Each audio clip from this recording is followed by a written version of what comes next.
হ্যাঁ রে বাবা, সারাদিন বই নিয়ে বসে থাকলে চলবে? একটু বাইরে গিয়ে খেলাধুলা করে আয়, দেখবি শরীর মন দুটোই ভালো থাকবে। না মা, আমার পড়াশোনা ছাড়া আর কিছুই করতে ভালো লাগে না। পড়াশোনা করে যে আমি অনেক বড় হব। তা না হয় বুঝলাম, কিন্তু এখন একটু উঠে খাবারটা খেয়ে নে। ঠিক আছে মা, যাচ্ছি তাহলে। এই বলে কেশব খাবার খেতে চলে যায়। অন্যদিকে সরলার আরেকটি বোন ছিল, তারও একটি ছেলে ছিল। ছেলের নাম ছিল লালু। না না, এই ছেলেকে নিয়ে আর পারি না। এই সকালবেলা যে কোথায় চলে গেল কে জানে, ডেকেও যে পাচ্ছি না, একটা কথাও শুনতে চায় না আমার। আজ বাড়িতে আসুক, মজা দেখাবো। কিরে, এই তোর আসার সময় হলো? কোথায় গিয়েছিলি শুনি? আমি তো খেলতে গিয়েছিলাম মা।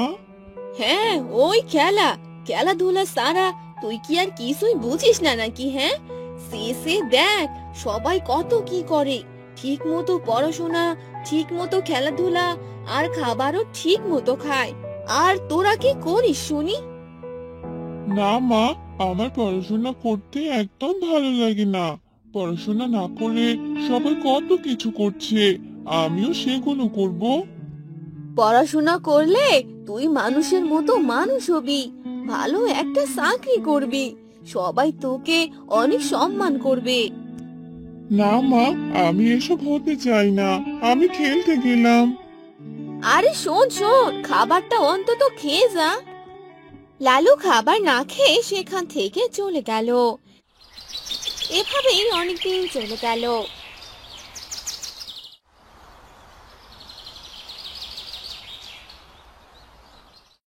আর একদিন শিলা তার বোনের বাড়িতে বেড়াতে এলো। দিদি, ও দিদি, বাড়িতে আসো। আরে শিলা, তুই আয় আয় বস। ভালো আছিস তুই? ভালো আর থাকলাম কোথায়, ছেলেকে নিয়ে আর পারছি না। ছেলে যে আমার কোনো কথাই শোনে না। কেন রে, লালুর আবার কি হয়েছে? কি হয়নি তাই বলো দিদি। লালু যে আমার কোনো কথাই শুনতে চায় না, সারা দিন খেলাধুলা করে, কোনো পড়াশোনা করতে চায় না। আর আমার ছেলে তো হয়েছে উল্টোটা, পড়াশোনা ছাড়া সে যে কিছুই বোঝে না। আমাদের দু বোনের ছেলে তো দেখছি দু রকম হয়েছে। কি যে করবো ওদের নিয়ে। তোমার ছেলে তবু পড়াশোনা করছে, আমার ছেলে কি কি করবে ভগবানই জানে। এত চিন্তা করিস না তো, দেখবি সব ঠিক হয়ে যাবে। তাহলে দিদি, আমি এবার চলে যাই। হ্যাঁ রে, কিছু খেয়ে যা। না দিদি, এখন আর কিছু খাবো না, বাড়িতে অনেক কাজ আছে, অন্যদিন আসবো। এরপর শিলা সেখান থেকে চলে গেল আর বাড়িতে গিয়ে কাজ করতে লাগলো। আর তাদের ছেলেরাও আস্তে আস্তে বড় হতে লাগলো। হ্যাঁ মা, আমি ভাবছিলাম কি আমি একটা ব্যবসা শুরু করে দেই, তাহলে আস্তে আস্তে লাভ করতে পারবো। ছোট থেকে তুই তো আমার কোনো কথাই শুনিসনি, তো যা করতে ইচ্ছা করেছিল তাই করেছিস। এখন যেহেতু ব্যবসা করতে চাচ্ছিস, তাহলে তাই কর, আমি কোনো বাধা দিব না। ঠিক আছে মা, তাই করি তাহলে। তুমি শুধু আমায় আশীর্বাদ করো। হ্যাঁ রে বাবা, আমার আশীর্বাদ তোর সাথে অবশ্যই থাকবে। অন্যদিকে সরলা ছেলে সরলাকে বলতে থাকে। হ্যাঁ মা, আমি পড়াশোনার জন্য শহরে গেলাম, আর দেখবে আমি একদিন অনেক বড় হব, আর তোমার মুখ উজ্জ্বল করব। আচ্ছা বাবা, ঠিক আছে, আমার আশীর্বাদ তোর সাথে সব সময় থাকবে। মন দিয়ে পড়াশোনা করিস। তাদের দু বোনের দুই ছেলে আলাদা আলাদা কাজ করতে থাকে। আর এভাবে কেটে গেল বেশ কয়েক মাস। লালুর ব্যবসা অনেক ভালো হতে লাগলো, আর সে প্রতিটা ব্যবসায় অনেক লাভ করতে লাগলো। অন্যদিকে কেশব ভালোভাবে পড়াশোনা করে ডাক্তার হলো, আর কিছুদিন পর বাড়িতে চলে এলো। মা, ও মা, কোথায় তুমি? এই দেখো, তোমার ছেলে ডাক্তার হয়ে ফিরে এসেছে। আরে, এসব কি আমি সত্যি দেখছি নাকি? আমার তো বিশ্বাসই হচ্ছে না। বাবা কেশব, আমি কি সত্যি দেখছি? হ্যাঁ মা, তুমি সত্যি দেখছো। আর এবার আমি গ্রামের মানুষের ফ্রি চিকিৎসা করাবো। এই না হলে আমার ছেলে, আমি আজ অনেক খুশি বাবা। আয় ভিতরে আয়। এরপর কেশব ঘরে চলে যায়। আস্তে আস্তে কেশব গ্রামের সবাইকে ফ্রিতে চিকিৎসা করায়। অন্যদিকে লালুর মা লালুকে বলে, হ্যাঁ রে বাবা, তোর ব্যবসার কি অবস্থা? আরে মা, আমার ব্যবসায় তো লাভ আর লাভ। সবাই শুধু আমার সাথে ব্যবসা করতে চাচ্ছে, আর আমার কথা পুরো গ্রাম শহরে ছড়িয়ে পড়েছে। তাহলে তো খুব ভালো কথা। ওদিকে যে কেশবও ডাক্তার হয়ে সবার ফ্রি চিকিৎসা করছে। তাই নাকি মা? এটা তো ভালো কথা। এসব নিয়ে শিলা তার ছেলের সাথে কথা বলতে লাগলো। তাদের দুই বোনের ছেলেদের কথা চারদিকে ছড়িয়ে গেল। আরে দিদি, আরে দাদা, আপনি আসুন, বসুন। তোমাদের দুই বোনের ছেলেগুলো তো কাজের কাজ করেছে, গ্রামের মুখ যে উজ্জ্বল করে দিয়েছে। হ্যাঁ দাদা, সব আপনাদের আশীর্বাদের জন্যই হয়েছে। আমি বলি কি দিদি, তোমরা গ্রামের এক ভোজনের আয়োজন করো। আরে দাদা, আপনি তো একদম ঠিক কথাই বলেছেন। আমি তাহলে শিলাকে এ খবর জানিয়ে দেই। সরলা তার বোনকে ভোজনের কথা জানিয়ে দিল। তারা দুই বোন মিলে একটি ভোজনের আয়োজন করলো। এরপর থেকে তারা সবাই সুখে শান্তিতে থাকতে লাগলো।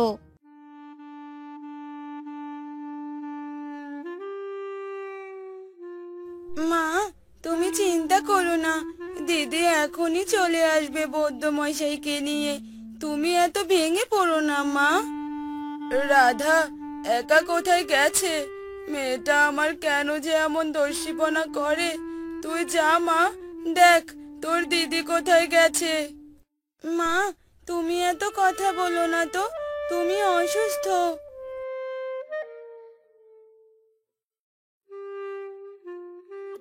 রাধা, মা তুই এসেছিস? মা দেখো, আমি বৌদ্ধ মশাইকে নিয়ে এসেছি। এবার তুমি একদম ঠিক হয়ে যাবে। তারপর বৈদ্য মশাই রাধার মাকে দেখে। এরপর বৈদ্য চলে যায় আর তারা দুই বোন জমিতে যায়। দিদি দেখ, জমিতে কি সুন্দর মরিচ আর টমেটো ধরেছে। হ্যাঁ রে, এই ফসল বিক্রি করে মাকে ভালো ডাক্তার দেখাবো। অনেক গরম দিদি, চল বাড়িতে যাই, মা একা আছে বাড়িতে।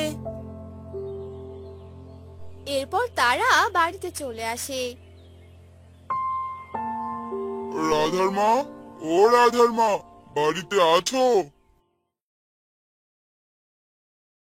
প্রণাম মোড়ল মশাই। মা তো অসুস্থ, কি বলবেন আমাকে বলুন, আমি মাকে বলে দিব।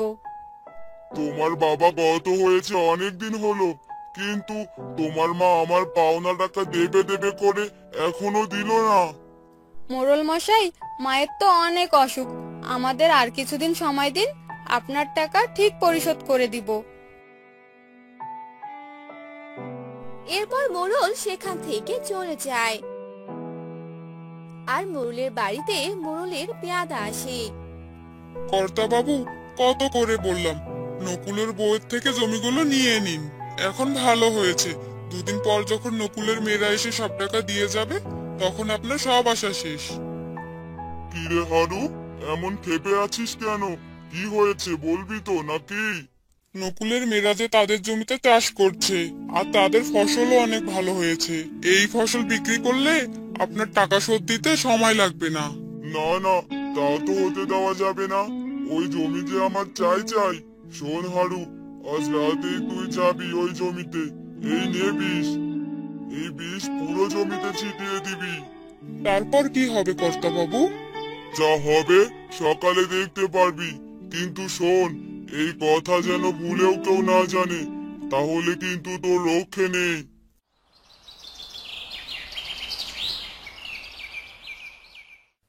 যেই বলা সেই কাজ। রাতের আধারে হারু রাধাদের জমিতে বীজ ছিটিয়ে দিয়ে আসে।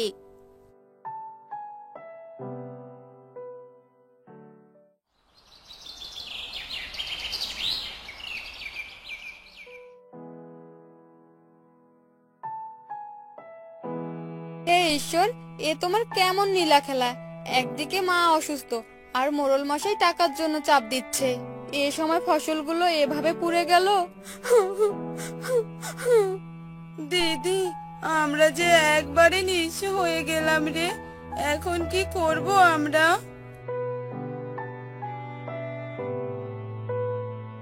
হায় হায়, কিরে রাধা, তোদের জমির ফসল এমন পুড়ে গেল কিভাবে? দেখো না কাকু, কাল বিকেলেও তো ভালোই দেখে গেলাম, আর সকালে এসে দেখি এই অবস্থা। আমার তো মনে হয় আগামী 3-4 বছর এই জমিতে কোনো ফসল ফলবে না। কাকু, তুমি এসব কি বলছো? এবার কি করব আমরা? দিদি, এভাবে ভেঙে পড়িস না। তুই যদি এভাবে ভেঙে পড়িস তাহলে মায়ের কি হবে বলতো? শোন, মাকে এসব কিছু বলবি না, মা আরো অসুস্থ হয়ে যাবে। কিন্তু কিভাবে সংসার চালাবো কিছুই তো বুঝতে পারছি না। দিদি, আমাদের বাড়িতে তো অনেক নারকেল গাছ আছে, আর আমরা তো ভালো নারকেলের নাড়ু বানাতে পারি বল। আমরা যদি নারকেল নাড়ু বানিয়ে বাজারে বিক্রি করি। বুদ্ধিটা খারাপ না, কিন্তু নাড়ু বানাতে তো আরো অনেক কিছু লাগবে, সেগুলো তো ঘরে নেই, আর কেনার মতো তো হাতে টাকাও নেই। দিদি, আমার ব্যাংকে কিছু টাকা জমানো আছে, যা মা স্কুলে খেতে দিত। চল গিয়ে দেখি ওই টাকায় কিছু কেনা যায় কিনা।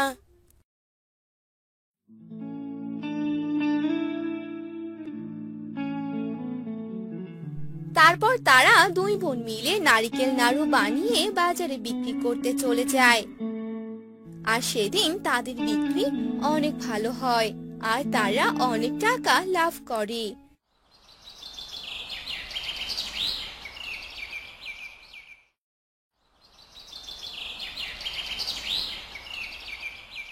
এভাবে কেটে যায় বেশ কিছুদিন।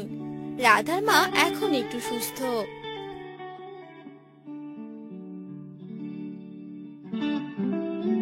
রাধা, রাধা, বাড়িতে আসো।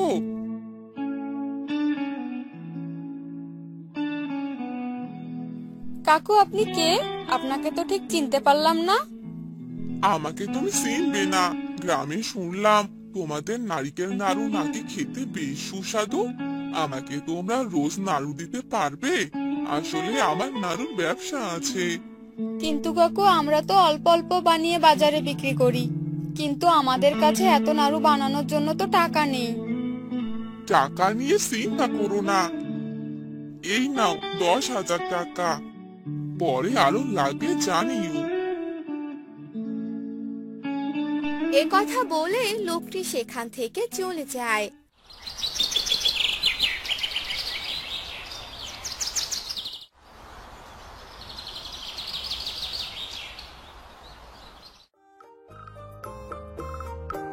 আর তারা তিন মা মেয়ে মিলে নাড়ু বানাতে শুরু করে। এভাবেই নাড়ু বানিয়ে তাদের অভাব দূর হয়। আর একদিন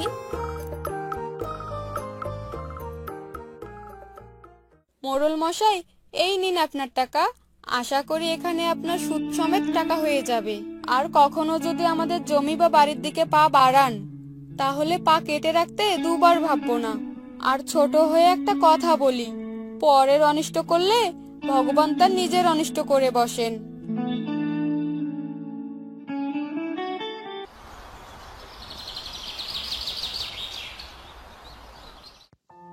অনেকদিন আগের কথা, একটি গ্রামে সজয় নামে একটি ছেলে বাস করত। সে একটি ব্যবসা করত।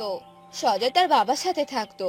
সজয় প্রতিদিন সকালে তার বাবার জন্য রান্না করে কাজ করতে চলে যায়। এতে করে সজয়ের সংসার চালাতে অনেক কষ্ট হয়ে পড়ে। একদিন সজয়ের বাবা সজয়কে বলে, সজয়, তোর সাথে কিছু কথা আছে, তাড়াতাড়ি শুনে যা। হ্যাঁ বাবা, রান্না করেই যাচ্ছি, শেষ হতে আর কিছুক্ষণ সময় লাগবে। এই বলে সজয় রান্না করতে লাগলো। আর রান্না করে সজয় তার বাবার কাছে গেল আর বলল, হ্যাঁ বাবা, বলো, আমায় ডাকছিলে কেন? হ্যাঁ রে বাবা, তোর রান্না হলো? হ্যাঁ বাবা, আমার রান্না, তুমি খাবার খেয়ে নিও, আমি খাবার নিয়ে যাব, তাই এখন আর কিছু খাবো না। হ্যাঁ বাবা, তুই এখন একটা বিয়ে করে নে, তোর এসব কাজ করতে অনেক কষ্ট হয়ে যায়।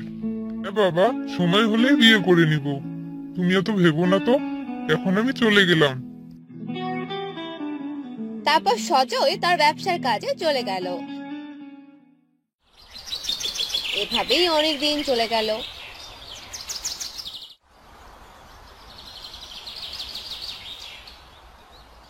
একদিন হঠাৎ করে সজয়ের ব্যবসার অনেক লস হয়ে যায়, যার কারণে ব্যবসা বন্ধ করে দিতে হলো। এ কি হয়ে গেল? আমার ব্যবসা যে পুরো বন্ধ হয়ে গেল। এখন আমি কি করব? কি করে সংসার চালাবো? এসব ভেবে সজয় অনেক দুশ্চিন্তায় পড়ে গেল। তখন সজয় তার বাবাকে সবকিছু বলে দিল। তখন সজয়ের বাবা সজয়কে বলল, বাবা, তুই কোনো চিন্তা করিস না। আমাদের একটা জমি আছে, সেই জমিটাই তুই এখন থেকে চাষ করবি, তাহলে আর কোনো সমস্যা হবে না। হ্যাঁ বাবা, ঠিকই বলেছো তুমি। এখন আমাকে এটাই করতে হবে, তাছাড়া তো আর কোনো উপায় দেখছি না। এই বলে সজয় তাদের জমিটা দেখতে গেল। এভাবেই অনেক দিন চলে গেল।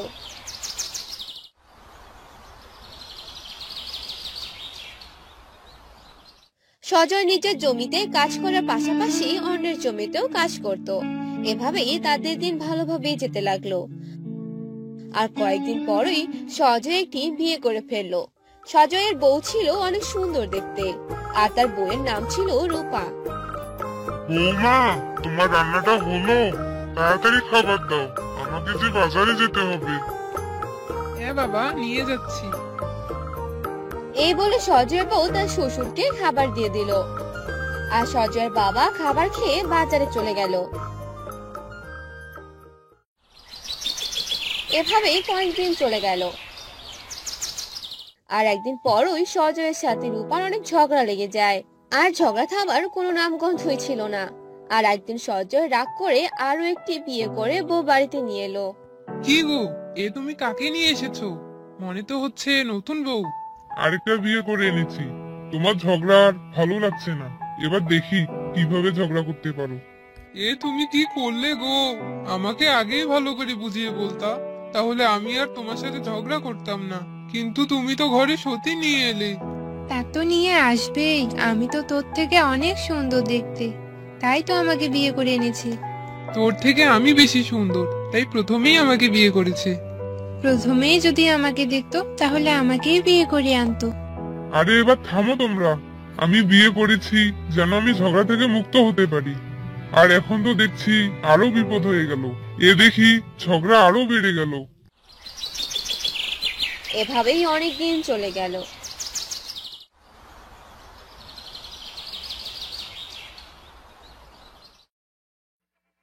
আর সজয় সকালে উঠে খাবার খেয়ে কাজ করতে চলে গেল। তখন নয়ন নামে একটি ছেলের সাথে তার দেখা হলো। তখন নয়ন বলল, কি ব্যাপার ভাই, শুনলাম তুমি নাকি দুটো বিয়ে করেছো? তোমার বউগুলো নাকি দেখতে অনেক সুন্দর।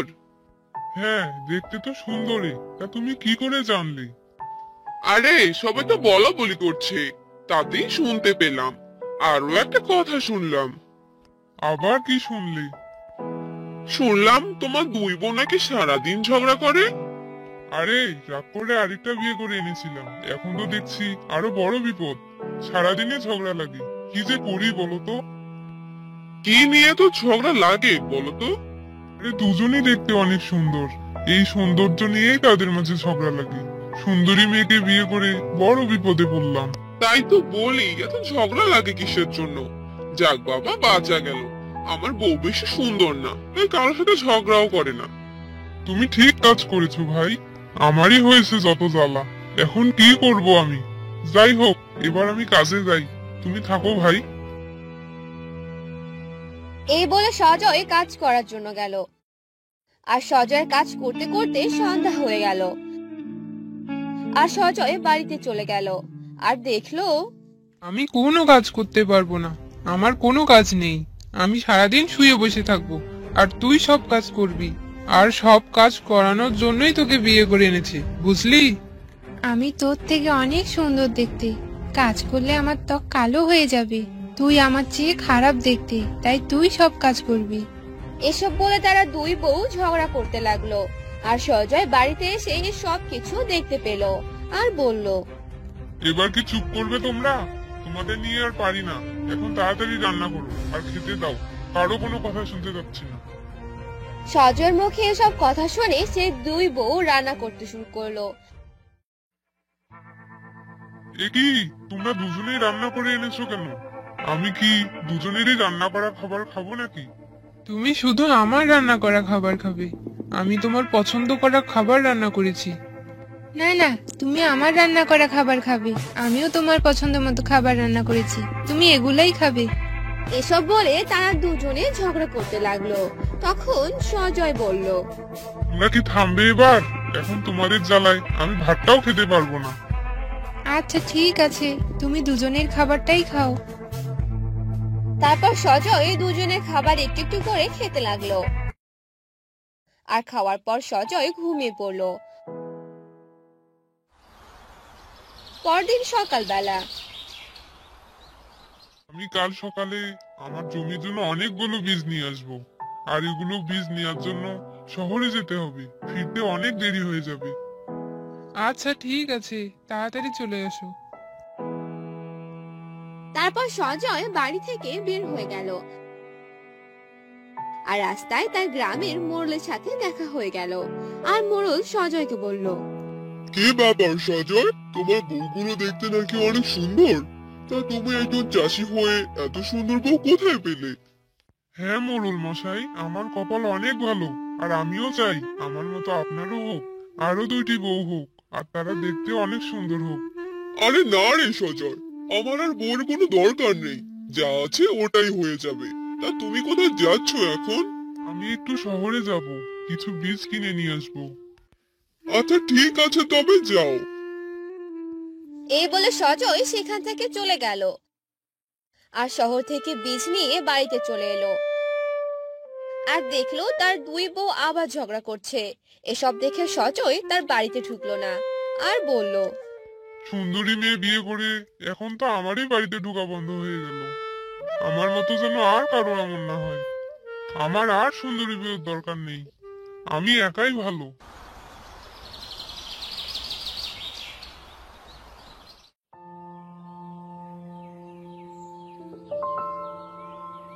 মা, বাবা, আমি শিকার করতে জঙ্গলে যাচ্ছি। শিকার করতে জঙ্গলে যাবে? এটা তো খুব ভালো কথা। তোমার সাথে কয়েকজন সিপাহীকে নিয়ে যাও। না বাবা, আমি একাই যথেষ্ট, আমার কোনো সিপাহী লাগবে না। তাড়াতাড়ি আসিস বাবা, তোর জন্য আমার খুব চিন্তা হয়। জঙ্গলে কত রকমের বন্য প্রাণী আছে, যদি তোর কিছু হয়ে যায়। তুমি চিন্তা করো না মা, আমার কিছু হবে না, আমি খুব তাড়াতাড়ি প্রাসাদে ফিরে আসবো। মা বাবার থেকে বিদায় নিয়ে রাজকুমার নীল শিকার করতে চলে গেল। যেতে যেতে রাজকুমার গভীর জঙ্গলের দিকে প্রবেশ করলো। সেখানে একটি মেয়েকে দেখতে পেল রাজকুমার। মেয়েটি ফুল সংগ্রহ করছিল। এই যে শুনছেন, কে আপনি? আর এই জঙ্গলে আপনি কি করছেন? আমি মায়া, এই জঙ্গলে আমি আমার মায়ের সাথে থাকি। আপনি কে? আমি এই রাজ্যের রাজকুমার। সত্যি আপনি এই রাজ্যের রাজকুমার? জি, আমি এই রাজ্যের রাজকুমার, আমার নাম নীল। কিন্তু আপনি এই জঙ্গলে কি করছেন? আমি এখানে শিকার করতে এসেছি। ও আচ্ছা, জি। আপনার সাথে পরিচয় হয়ে খুব ভালো লাগলো। আমারও আপনার সাথে পরিচয় হয়ে খুব ভালো লাগছে। এরপর মায়া বিদায় নিয়ে চলে গেল। রাজকুমার মায়ের চলে যাওয়ার দিকে তাকিয়ে থাকলো। এরপর রাজকুমার শিকার করা বাদ দিয়ে প্রাসাদে ফিরে যেতে থাকলো। আর ভাবলো এই জঙ্গলে একটি মেয়ে আর তার মা কি করছে। এসব ভাবতে ভাবতে রাজকুমার প্রাসাদে ফিরে গেল। কিরে বাবা, এত তাড়াতাড়ি ফিরে এলি যে? তোর শরীর ঠিক আছে তো? হ্যাঁ মা, আমি একদম ঠিক আছি। ঠিক আছে বাবা, তুই ঘরে যেয়ে বিশ্রাম কর, আমি দাসীকে দিয়ে তোর খাবার ঘরে পাঠিয়ে দিচ্ছি। আচ্ছা মা। দাসী, এই দাসী, তুমি নীলের ঘরে খাবারটা দিয়ে এসো তো। জি মহারানী, আমি এক্ষুনি রাজকুমারকে খাবার দিয়ে আসছি। রাজকুমার মায়ের কথা ভাবতে থাকে যে এত সুন্দর একটা মেয়ে তার মায়ের সাথে জঙ্গলে কেন থাকছে।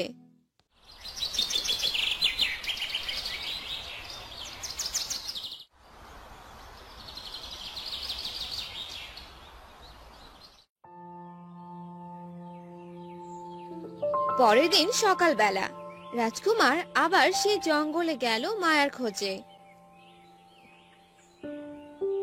এ কি, আপনি এসেছেন? আমি আপনারই অপেক্ষায় ছিলাম। তাই নাকি? সত্যি তুমি আমার অপেক্ষায় ছিলে? জি, আসলে আমার বাহিরের দুনিয়া সম্পর্কে কোনো ধারণা নেই। আপনি কি আমাকে এই বিষয়ে কোনো ধারণা দিতে পারবেন? হ্যাঁ, অবশ্যই। আমি পরের বার আসার সময় তোমার জন্য কিছু বই নিয়ে আসবো। ধন্যবাদ আপনাকে। আচ্ছা, আজকে আমি আসি, মায়ের ফেরার সময় হয়ে গিয়েছে। এই বলে মায়া সেখান থেকে চলে গেল। রাজকুমারও তার ঘোড়া নিয়ে জঙ্গল থেকে প্রাসাদে ফিরে গেল।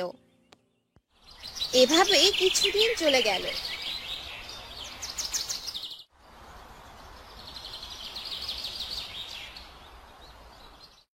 রাজকুমারের মায়াকে ভালো লাগতে শুরু করলো।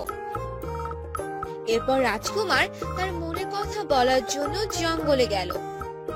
মায়া সেখানে আগে থেকে রাজকুমারের জন্য অপেক্ষা করছিল। মায়া, তোমাকে আমার কিছু বলার আছে। জি রাজকুমার, বলুন।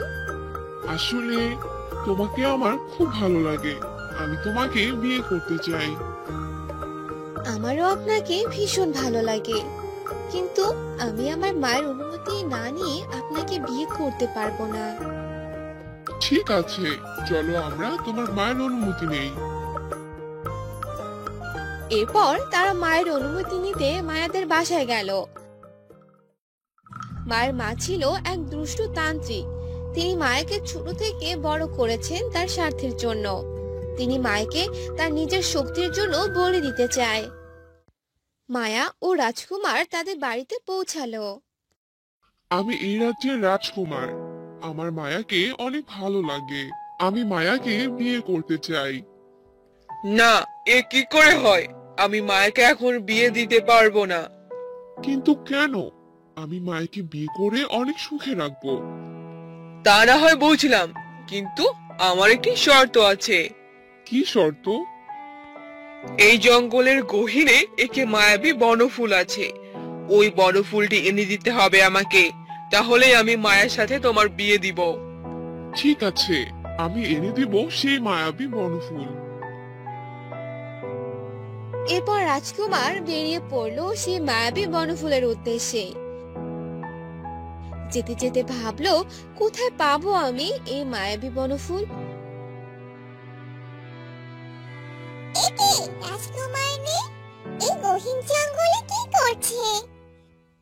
এরপর পরি নীলের সামনে গেল এবং জিজ্ঞাসা করলো, কি ব্যাপার নীল, তুমি জঙ্গলে কি করছো? আসলে আমি এখানে মায়াবী বনফুল নিতে এসেছি। কি, তুমি মায়াবী বনফুল নিতে এসেছো? এই ফুল তো শুধু এক দুষ্ট তান্ত্রিকই নিতে পারে। আমরা পরিরাজ্যের সব পরীরা তাকে খুঁজছি। এরপর পরি রাজকুমারকে একটি নকল বনফুল দিয়ে বলে, এটি নকল মায়াবী বনফুল। এই ফুল যখন ওই দুষ্ট তান্ত্রিক হাতে নেবে, তখন আমার জাদুই ফুল তান্ত্রিককে পেঁচিয়ে ধরবে, আর আমরা পরীরা তাকে ধরতে পারবো। রাজকুমার পরীর কাছ থেকে ফুলটি নিয়ে মায়াদের বাড়িতে চলে গেল।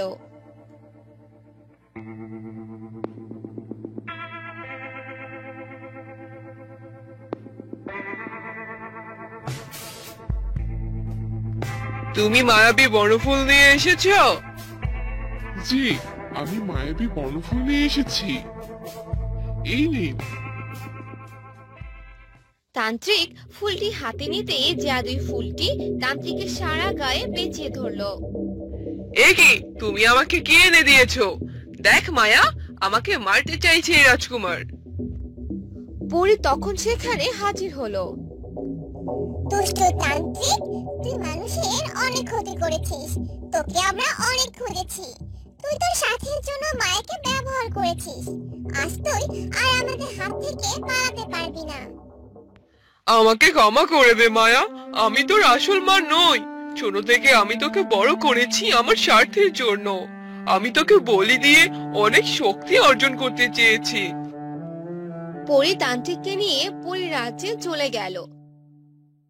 রাজকুমার মায়াকে নিয়ে তার প্রাসাদে ফিরে গেল। আর রানীর মায়াকে ভীষণ পছন্দ হলো। তারপর রাজকুমার আর মায়ার ধুমধাম করে বিয়ে দিল। এরপর থেকে তারা সুখে শান্তিতে বসবাস করতে লাগলো।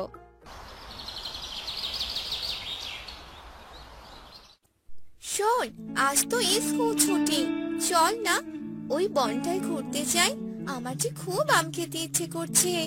ওই জঙ্গলে যেতে আমার খুব ভয় করে, কিন্তু তুই যখন বলছিস তাহলে চল। এরপর তারা চার বন্ধু মিলে হাঁটতে থাকে।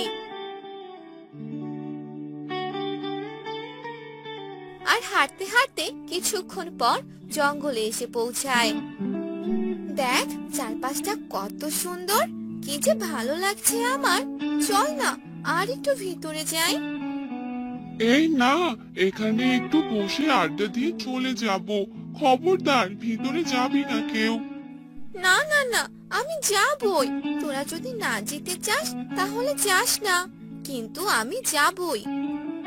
এ কথা বলেই রানী একা একা গভীরে যেতে থাকে।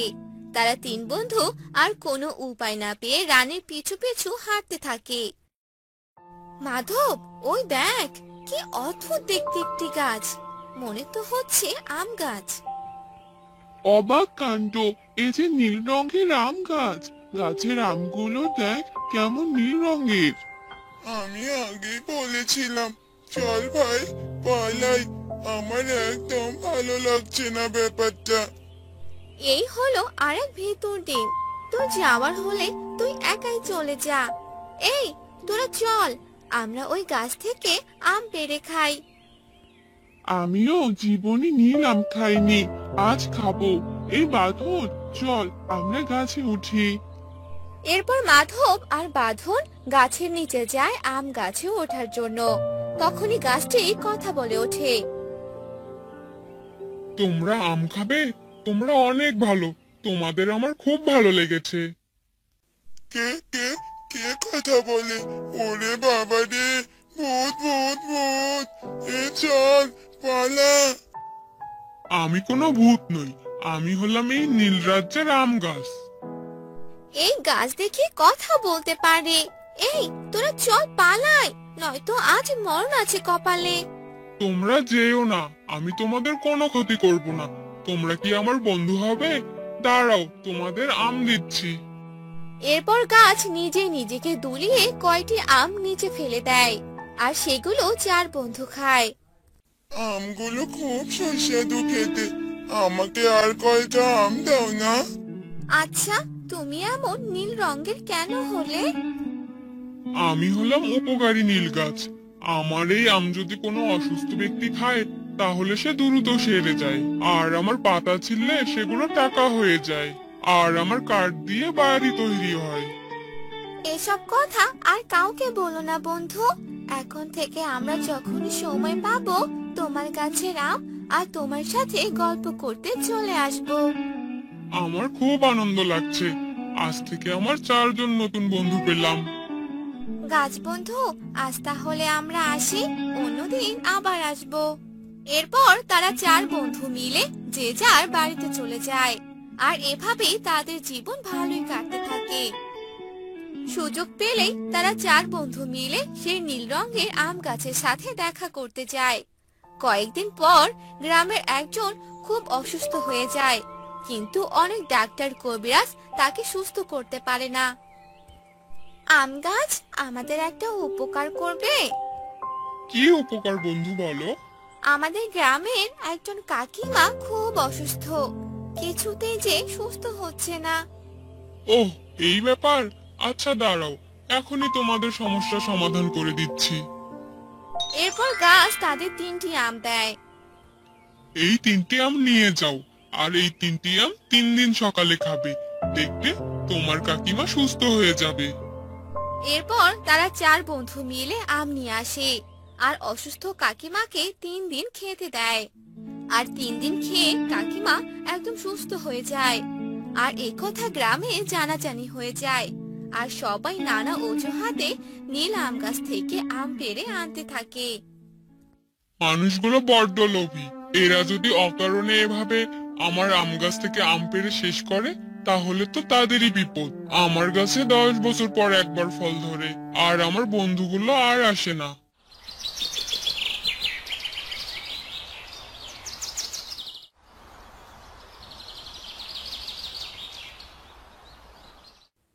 পরীক্ষার চাপে একদম মনে ছিল না। চল সবাই আমরা গাছ বন্ধুর কাছে যাই। এ কি অবস্থা গাছ বন্ধু, তোমার একই অবস্থা। গাছে যে শুধু কয়েকটি আম, আর তোমার রং কেমন যেন হয়ে গেছে। তোমরা এসেছো বন্ধু, সবাই যে আমার সাথে অন্যায় করেছে। মানুষ বড্ড লোভী বন্ধু। ওরা যদি জানতো তোমার পাতা দিয়ে টাকা আর কাঠ দিয়ে বাড়ি হয়, তাহলে আর আমরা এখানে এসে তোমাকে দেখতে পেতাম না। তারা যখন এসব কথা বলছিল, তখনই আড়াল থেকে এক কাঠুরিয়া সব কথা শুনে নেয়। এ আমি কি শুনলাম, আমার কপাল যে খুলে গেল।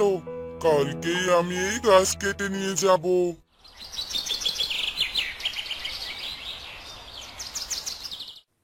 রাতের বেলা তারা 4 বন্ধু একই স্বপ্ন দেখে। আর তারা সকালেই এক হয় আর তাদের স্বপ্নের কথা বলে। আমার মনে হচ্ছে গাছ বন্ধুর বিপদ আছে, আমাদের এক্ষুনি যাওয়া উচিত। আজ আমি তোকে কেটে নিয়ে যাব। দাঁড়া, তোর পাতাগুলো পেরে আগে বস্তা ভরি। এ যে কোটি কোটি টাকা। তুমি আমাকে মেরো না। তোমার যত ইচ্ছে পাতা নাও, ডাল নাও, কিন্তু একবারে মেরে ফেলো না। কাঠুরিয়া নীল গাছের কোনো কথাই শোনে না। আর সে যেই না পাতা পাড়তে যাবে, অমনি সবাই সেখানে চলে আসে। তোরা বাধা দিবি আমায়? আয় দেখি কার কত সাহস। কাঠুরিয়ার সাথে তারা সুখ দিতে পারবে না, সেটা আগে জানতো। তাই তো তারা বোতলে করে মৌমাছি নিয়ে এসেছে আর কাঠুরিয়ার কাছে গিয়ে সব ছেড়ে দিয়েছে। কাঠুরিয়া মৌমাছির কামড়ের ভয়ে সেখান থেকে প্রাণ নিয়ে ফিরে যায়। তোমাদের অনেক ধন্যবাদ বন্ধু, তোমরা আজ আমার জীবন বাঁচালে। তোমাদের কাছে আমি চিরঋণী হয়ে গেলাম। ওসব কথা মনে রেখে একদম কষ্ট পেও না বন্ধু। আজকের পর তোমার ক্ষতি কেউ করতে পারবে না, তুমি সুরক্ষিত।